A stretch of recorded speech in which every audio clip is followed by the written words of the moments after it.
नमस्कार दोस्तों, मैं आपका दोस्त और होस्ट कपिल बाटड़ और आप देख रहे हैं द बम्बाट।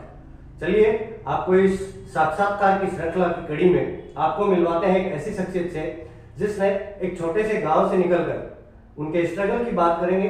तो उन्होंने एक छोटे से गांव से निकलकर दिल्ली की सत्ता पर काबिज एक पार्टी में अपनी जगह बनाई। तो आप जान सकते हैं कि उन्होंने कितनी कड़ी मेहनत की होगी। तो आइए चलिए आपका रुख करता हूं सीधा मुकेश जी ऑलराउंडर से, जो वर्तमान समय में जिलाध्यक्ष हैं सीकर के आप पार्टी के आम आदमी पार्टी के। नमस्कार मुकेश जी। नमस्कार सर, आपका थोड़ा सा जीवन परिचय हमें मिल जाता तो। पहले तो द बम्बाट के सभी दर्शकों को मेरा प्यार भरा नमस्कार। मेरा गांव सीकर के पास में सावलोदा लाडघानी है। मैं बचपन से अपने ननिहाल फतेहपुर के फदनपुरा में रहा हूँ। मेरी शिक्षा फतेहपुर में हुई। जी धन्यवाद सर, आपने थोड़ा समय निकाला, आपने हमें समय दिया, उसके लिए आपका बहुत बहुत धन्यवाद। अपन रुख करते हैं अगले सवाल की तरफ। तो आपके यूं कहूं कि आपके सामाजिक जीवन की या यूं कहूं कि आपके राजनीतिक जीवन की जो शुरुआत है वो किस प्रकार से हुई? मैं इस प्रश्न का जवाब भगत सिंह के उस वक्तव्य से दूंगा कि भगत सिंह ने कहा था कि मैं एक मानव हूँ और जो कुछ भी मानवता जिसे प्रभावित होती है उसे मुझे फर्क पड़ता है। मुझे बचपन से ही मेरा ये लक्ष्य था कि मैं खुद को इतना काबिल बनाऊं कि गरीब के लोगों को पढ़ा सकूं, उन गरीब के लोगों को अच्छी शिक्षा देकर उनको काबिल बना सकूं। उसी बीच एक शख्स जो अधिकारी लेवल से इस्तीफा देकर सामाजिक जीवन में लोगों के लिए लड़ाइयाँ लड़ रहा था और कह रहा था कि मैं पूरे देश को शिक्षा दूंगा। तो मैंने समझा कि मैं अकेला 5-10 लोगों को अगर शिक्षित कर सकूंगा तो उसे बहुत ज़्यादा फर्क नहीं पड़ेगा, लेकिन जो एक व्यक्ति पूरे देश को शिक्षित करने की बात कर रहा है, तो मैंने उसी दिन अन्ना आंदोलन से अपनी इस सामाजिक क्षेत्र की शुरुआत की। आपने अन्ना हजारे का नाम लिया तो मैं अन्ना हजारे की तरफ रुख करना चाहूँगा कि किसी एक महान शख्सियत ने कहा है कि अक्सर उन लोगों की बात की जाती है, उस बांसुरी के उस संगीत की बात की जाती है, लेकिन उन कीड़ों की कोई बात नहीं करता जो उस बांस को कुरेद कर खा गए और एक हमें संगीत का एक बहुत बड़ा यंत्र दिया। तो इसको आप अन्ना हजारे की तरह समझ सकते हैं। मेरा इशारा सीधा अन्ना हजारे की तरफ है कि आपकी पार्टी के जो अरविंद केजरीवाल है, उन्होंने अन्ना हजारे का सहारा लिया उन कीड़ों की तरह, जिस तरह से बांस पे अंदर छेद करने के लिए काम में लिया गया था उन कीड़ों को, उस पर आप क्या कहेंगे? पहले तो आप जो कह रहे हो सहारा लिया या यूज किया, अन्ना हजारे जी ने देश को एक राह दिखाई। जेपी आंदोलन के बाद देश में अगर सबसे बड़ा आंदोलन हुआ तो वो अन्ना हजारे आंदोलन था, अन्ना आंदोलन था। वो उस आंदोलन के मुख्य चेहरे थे। लेकिन जो मांगे उस समय की जो मांगे थी, और अरविंद केजरीवाल ने 14 दिन लगातार भूख हड़ताल की, फिर भी उस वक्त की कांग्रेस सरकार जो तानाशाही रवैया अपनाते हुए एक भी मांग को मानने से इनकार कर दिया और कह दिया कि अगर आपको अपनी मांगे मनवानी है तो जाओ चुनाव लड़ो और सरकार बना कर आओ, फिर अपने आप जो चीजें मांग रहे हो अपनी पूरी करो। तो फिर अन्ना हजारे आपका समर्थन क्यों नहीं करते? आपकी पार्टी का समर्थन क्यों नहीं करते? अरविंद केजरीवाल का समर्थन क्यों नहीं करते? अरविंद केजरीवाल का आम आदमी पार्टी का समर्थन न करने का और करने का कुछ जो कोई मेन मुद्दा ही नहीं है। मुद्दा ये है कि अरविंद केजरीवाल उस आंदोलन से जो चीजें जो देश की राजनीति को बदलने के लिए जो मुहिम लेकर चले थे, शिक्षा, स्वास्थ्य, बिजली, पानी, आज एक भी ऐसा दिन नहीं है जिस दिन उन्होंने देश को शिक्षित करने के लिए, अच्छे सरकारी स्कूल बनाने के लिए अपने हक और अधिकार की लड़ाई न लड़ी हो, देश को अच्छा स्वास्थ्य देने के लिए, अच्छे हॉस्पिटल बनाने के लिए इस वर्तमान की बीजेपी सरकार की तानाशाह सरकार से कदम कदम पर लड़ते हुए दिल्ली में इतने शानदार स्कूल और अस्पताल बना दिए हैं कि आज देश नहीं विदेशों में भी उनकी तारीफ हो।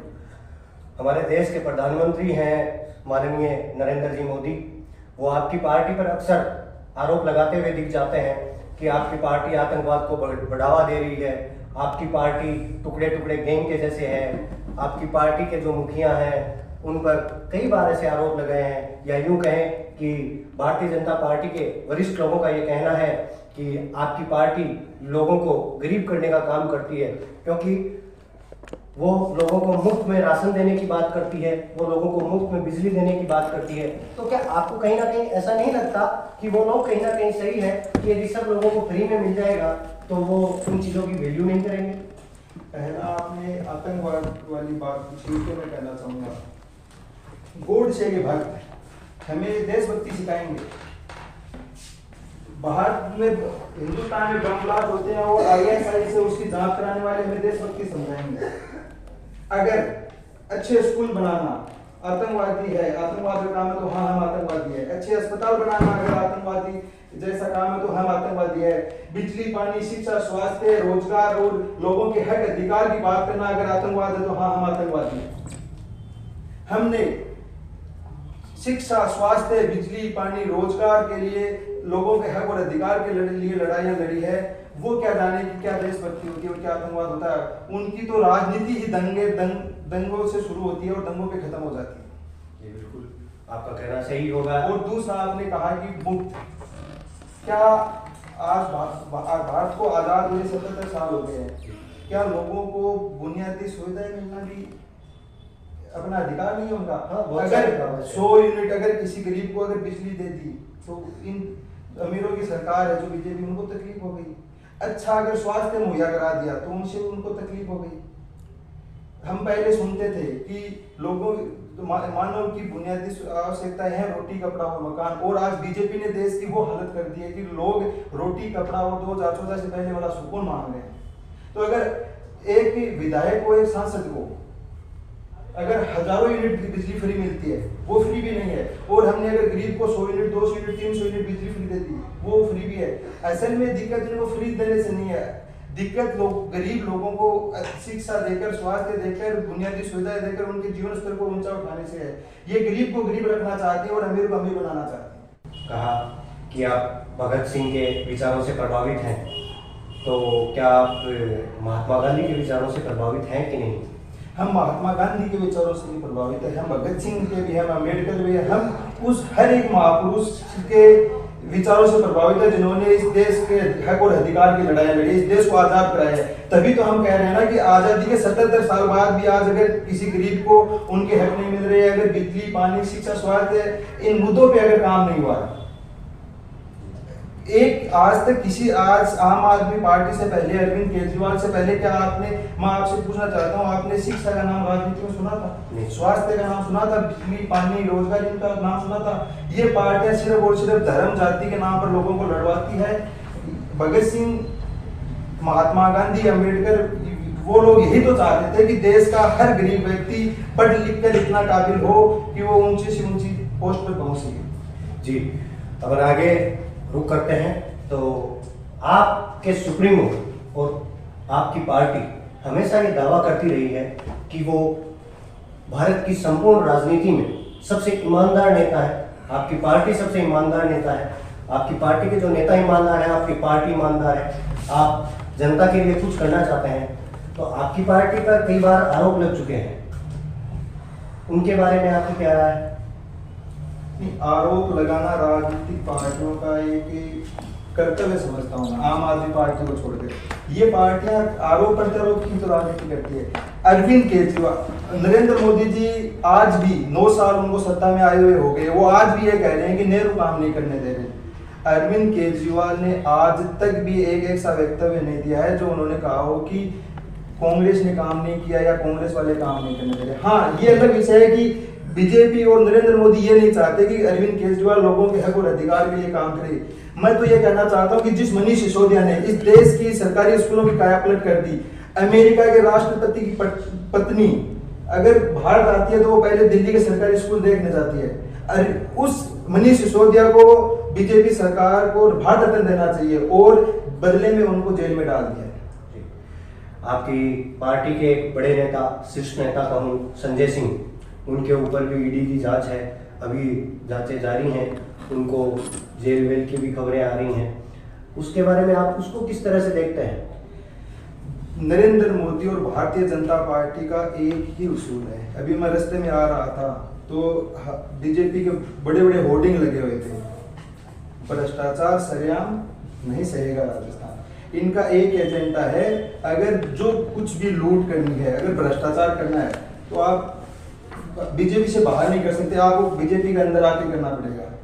अजीत पवार, हेमंत बिस्वा शर्मा, मुकुल रॉय, वो इतने शुभेंदु अधिकारी, पेमा खांडू, नारायण पांडे, न जाने बहुत बड़ी लंबी लिस्ट है जो बीजेपी नहीं, जो वॉशिंग पाउडर बीजेपी जो पार्टी है उसमें आकर उनकी धुलाई हो जाती है। और जो संजय सिंह जो इनके खिलाफ, इनके हर जुल्म के खिलाफ बराबर लड़ा है, चाहे किसान आंदोलन हो, महिला पहलवानों की बात हो, या जो भी हक और अधिकार के लिए संसद से लेकर सड़क तक संजय सिंह ने लड़ाइयां लड़ी है।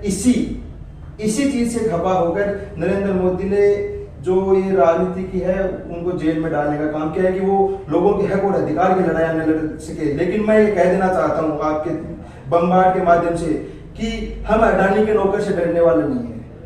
आप चाहे हर आम आदमी पार्टी के हर एक कार्यकर्ता, हर नेता को जेल भेज दो, लेकिन हम देश को, दिल्ली को, पंजाब को, जो हमने शिक्षा, स्वास्थ्य, बिजली, पानी, रोजगार वाली जो एक राजनीति की जो उम्मीद दी है, हम उम्मीद पर काम करते रहेंगे और इस तानाशाह से हर कदम लड़ते रहेंगे। आपने ये बातें कही तो इनको देखकर मेरे दिमाग में एक नाम ध्यान में आता है, जिसका नाम कुमार विश्वास है। वो आपकी पार्टी के साथ जुड़ा, आपकी पार्टी के साथ वो जुड़े एक बड़े लेखक हैं, एक बड़े कवि हैं। उन्होंने बहुत लंबे समय तक काम किया, उसके बाद में उन्होंने पार्टी छोड़ी और वो आज तक आपकी पार्टी पर, आपकी पार्टी के सुप्रीमो पर ये आरोप लगाते हुए नजर आ जाते हैं अक्सर कि वहाँ तानाशाही रवैया था। तो इसके बारे में आप क्या कहना चाहते हैं? क्या आपको लगता है कि अरविंद केजरीवाल है वो वन मैन आर्मी की तरह काम करते हैं, तो कहीं तानाशाही रवैया हो तो नहीं? जिस वक्त आम आदमी पार्टी की शुरुआत हुई, गठन हुई अन्ना आंदोलन, मैं उस आंदोलन में अपनी आईआईटी की पढ़ाई छोड़कर गया था। यानी कुमार विश्वास और मैं, अरविंद केजरीवाल सेम समय से आम आदमी पार्टी में। मुझे आज तक अरविंद केजरीवाल से तकलीफ नहीं हुई, मुझे आज तक अरविंद केजरीवाल, उनकी आम आदमी पार्टी या उनके रवैये से जो आप कह रहे हैं उनसे कभी तकलीफ नहीं हुई। मैं आज भी अपना सब कुछ छोड़कर उनके साथ लगा हुआ। क्यों लगा हुआ? कि वो देश में बिजली, पानी, शिक्षा, स्वास्थ्य, हक, अधिकार, काम की राजनीति की बात करते हैं। अब अगर जिन लोगों को काम की राजनीति पसंद नहीं आई, अगर वो पार्टी छोड़ के चले गए तो उनके बारे में कुछ नहीं करना चाहते। चलो कोई नहीं, इस बात पर बात नहीं करते हैं, अपन इस कड़ी में आगे चलते हैं। तो एक प्रश्न मेरे दिमाग में पहुंच जाता है कई बार कि क्या आपकी पार्टी वास्तव में भारत के शीर्ष पद के ऊपर बैठेगी? क्या आपको ऐसा लगता है? हमारा ये सपना नहीं है। आम आदमी पार्टी, अरविंद केजरीवाल का सत्ता पाना कभी सपना रहा ही नहीं। अगर सत्ता पाना सपना होता तो हम भी इनकी तरह धर्म, जाति की राजनीति करते, हम काम की राजनीति की बात नहीं करते, हम लोगों को शिक्षा देने की बात नहीं करते, हम लोगों को स्वास्थ्य देने की बात नहीं करते। ये चाहते होंगे कि हमें सत्ता पानी है, हमें भारत को दुनिया का नंबर 1 राष्ट्र बनाना है।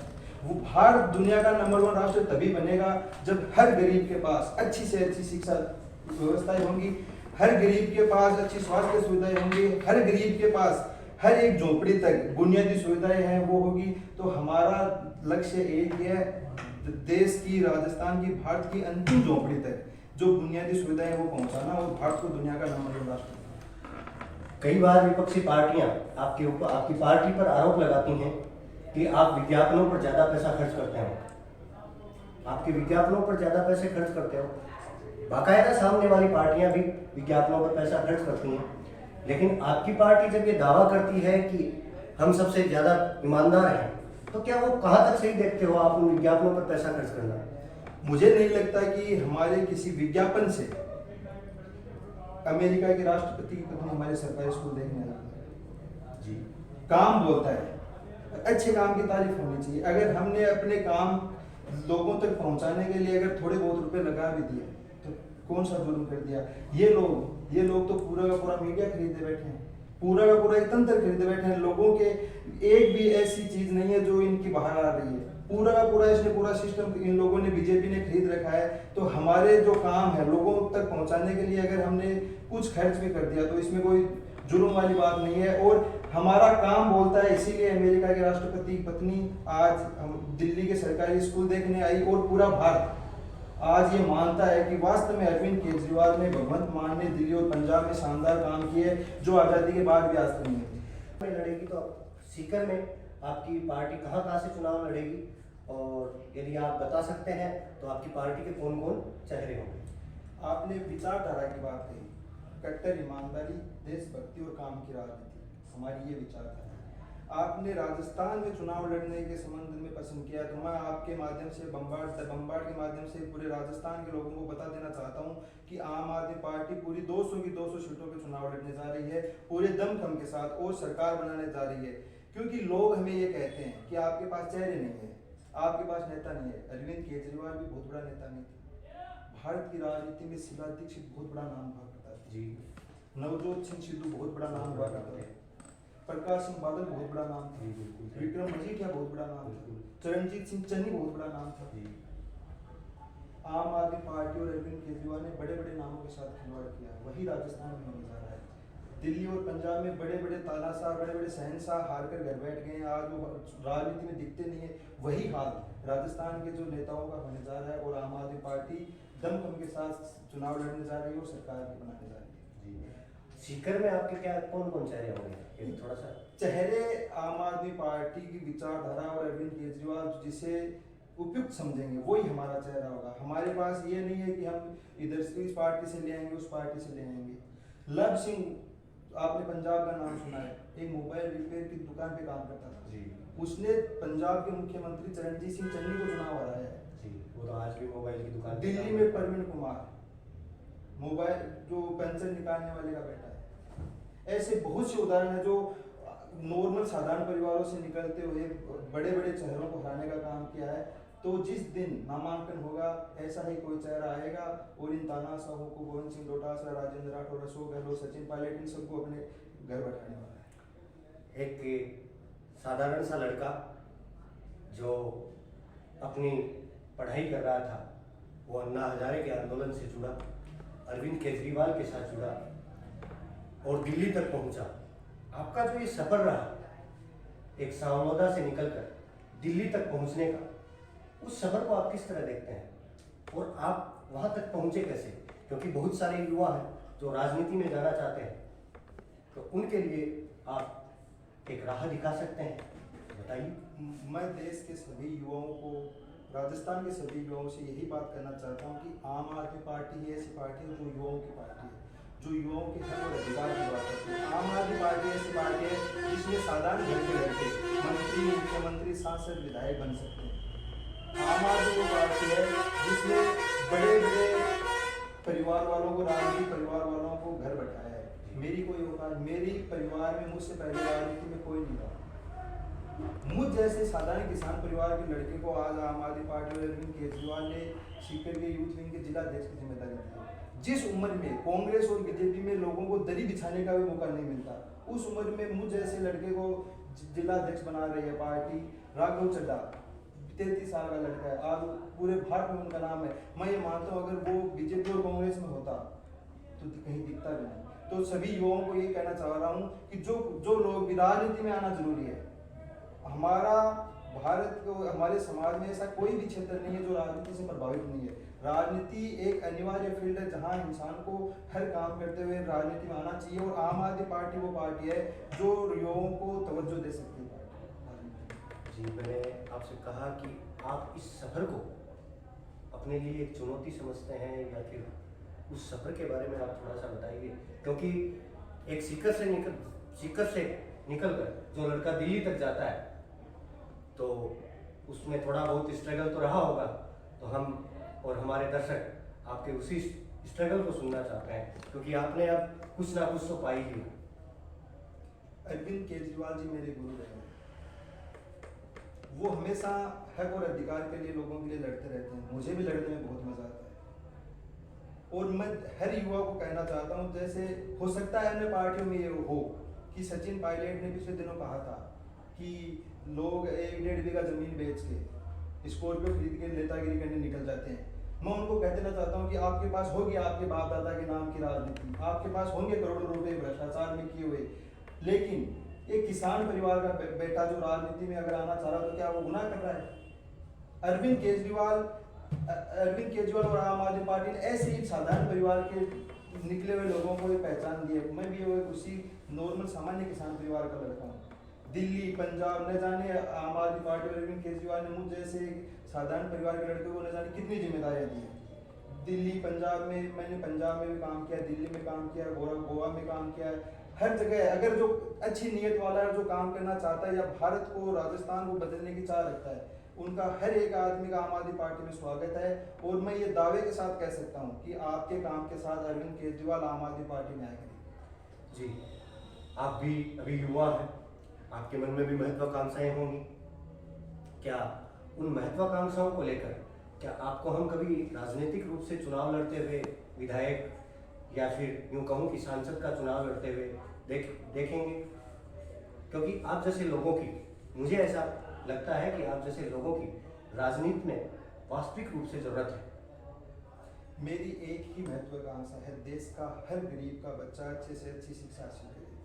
मेरी ये महत्वाकांक्षा है कि देश के हर गरीब को अच्छे से अच्छा इलाज मिले। मेरी ये महत्वाकांक्षा है कि हर एक गरीब परिवार को बिजली, पानी जैसे जो बुनियादी मुद्दे हैं वो मिले। अगर आम आदमी पार्टी और अरविंद केजरीवाल ने जो भी फैसला करेगी मैं उसको स्वीकार करूंगा, जो भी आदेश देगी।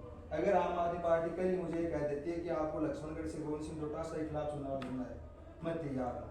अगर आम आदमी पार्टी मुझे ये कह देती है कि आपको सचिन पायलट के खिलाफ चुनाव लड़ना है, मैं तैयार हूँ। क्योंकि आम आदमी पार्टी, अरविंद केजरीवाल भी अगर चुनाव नहीं लड़ता तो ये कुछ नहीं करता चाहिए। अगर आप कुछ करना चाहते हैं तो आपको आना चाहिए। और अभी चुनाव लड़ना न लड़ना वो अरविंद केजरीवाल और आम आदमी पार्टी के ऊपर छोड़ता हूँ। लेकिन अगर जो भी मुझे आदेश देंगे, जहाँ से भी लड़ने का मैं तैयार हूँ और उनको हराने को भी तैयार हूँ। क्योंकि हमारे पास बड़े चेहरे नहीं चाहिए, नीयत चाहिए। और अरविंद केजरीवाल हमारे आइडियल है, हमारा काम हमारे साथ है। तो हमें जुमले वाली राजनीति नहीं है, हमारे पास काम की राजनीति। और काम की राजनीति के द्वारा हर एक नॉर्मल साधारण से परिवार का लड़का भी सांसद, विधायक बन सकता है। आप अपनी पार्टी के पक्ष में हमारे चैनल द बम्बार्ड के थ्रू कोई अपील करना चाहें युवाओं से या यूं कहूं कि लोगों से, क्योंकि विधानसभा चुनाव आ रहे हैं, तो आप यदि कोई अपील करना चाहें तो आप कर सकते हैं। मैं द बम्बार्ड के सभी दर्शकों को और राजस्थान के सभी लोगों से एक ही अपील करना चाहूँगा कि पिछले दिनों में जवान मूवी आई है, उनमें शाहरुख खान कहते हैं कि चुनाव का समय है, लोग आएंगे आपको जाति के नाम पे आपके वोट लेने, धर्म के नाम पे आपसे वोट लेने। तो आप उनसे पूछना कि क्या आपने शिक्षा के लिए कुछ काम किया है, स्वास्थ्य के लिए कुछ काम किया है। तो मैं ये कहना चाहता हूँ कि अरविंद केजरीवाल ने, आम आदमी पार्टी ने शिक्षा पे काम किया है। देश के बेहतरीन से बेहतरीन सरकारी स्कूल आज दिल्ली में है। स्वास्थ्य के क्षेत्र में बेहतरीन से बेहतरीन काम अरविंद केजरीवाल और आम आदमी पार्टी ने किया है। बिजली, पानी, शिक्षा, स्वास्थ्य, रोजगार, काम की राजनीति, ये अरविंद केजरीवाल ने भारत की राजनीति में स्थापित की है। तो मैं आपसे यही कहना चाहता हूँ कि अगर आपको जाति धर्म के नाम पर वोट देना है तो अन्य पार्टियों को दे देना। अगर आपको स्कूल के नाम पर वोट देना है तो हमें दे देना, आम आदमी पार्टी को दे देना। अगर आपको धर्म जाति के नाम पे दंगा भड़काने वालों को वोट करना है तो आप बीजेपी कांग्रेस को दे देना।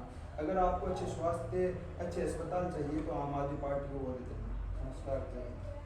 मैं आपको आपके लिए शुभकामना करता हूं कि आप, आपकी पार्टी और आपकी पार्टी के सुप्रीमो का भविष्य उज्जवल हो, ये मेरी कामना है। धन्यवाद दोस्तों, आपने द बम्बार्ड को देखा, द बम्बार्ड को सुना। हमारे साथ आज जुड़े थे मुकेश जी ऑलराउंडर, जो आप पार्टी के वर्तमान समय में युवा विंग के जिला अध्यक्ष हैं। इनके विचार कैसे लगे आपको, आप हमें कमेंट बॉक्स में उस चीज़ के बारे में बता सकते हैं। एक कमेंट छोड़िए, आपके जो ये कमेंट है ये हमें, हमारे अंदर एक नई ऊर्जा का संचार करते हैं